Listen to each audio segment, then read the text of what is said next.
आज की वीडियो में हम पढ़ेंगे स्ट्रक्चर ऑफ न्यूरॉन। अब न्यूरॉन क्या होते हैं?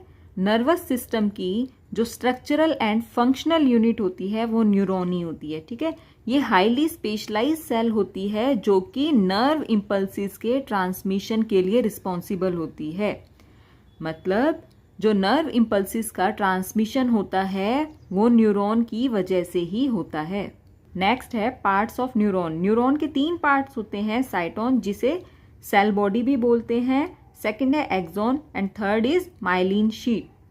न्यूरॉन का फर्स्ट पार्ट है सेल बॉडी। ये डायग्राम है न्यूरॉन का। ठीक है, यहाँ पर ये देखो, ये है सेल बॉडी और सेल बॉडी के सेंटर में है न्यूक्लियस। सेल बॉडी के मार्जिन से हेयर लाइक स्ट्रक्चर्स निकलती हैं जिन्हें बोलते हैं डेंड्राइट। ठीक है, जो ये हेयर लाइक स्ट्रक्चर है इन्हें बोलते हैं डेंड्राइट, और डेंड्राइट का काम होता है नर्व इम्पल्सिस को रिसीव करने का। यहाँ पर जो भी लिखा है ये सेल बॉडी के बारे में वही लिखा है जो आपको इस डायग्राम की हेल्प से अभी समझाया।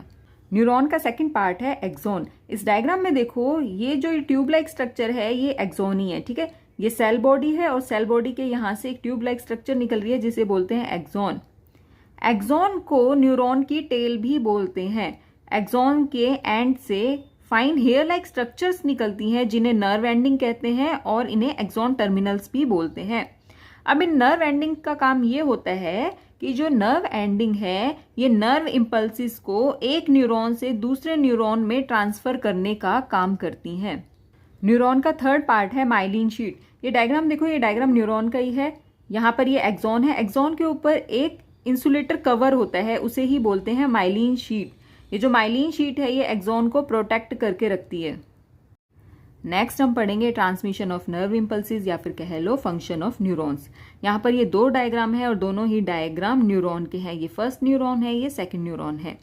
तो एक न्यूरॉन से नर्व इम्पल्सिस का ट्रांसमिशन दूसरे न्यूरॉन में कैसे होता है हम ये पढ़ेंगे।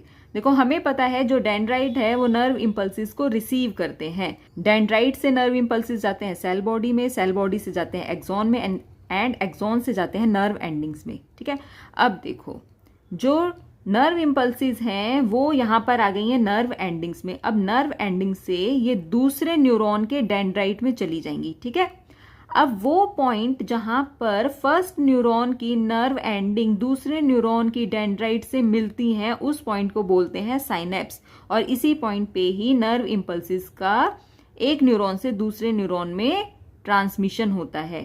ठीक है, तो हमने अभी पढ़ लिया कि किस तरह से एक न्यूरॉन से दूसरे न्यूरॉन में नर्व इम्पल्स का ट्रांसमिशन होता है। साइनेप्स के बाद जो नर्व इम्पल्स है वो दूसरे न्यूरॉन के डेंड्राइट में चली जाती है और यही प्रोसेस चलती रहती है जब तक कि सिग्नल अपने प्रॉपर प्लेस पर नहीं पहुंच जाता।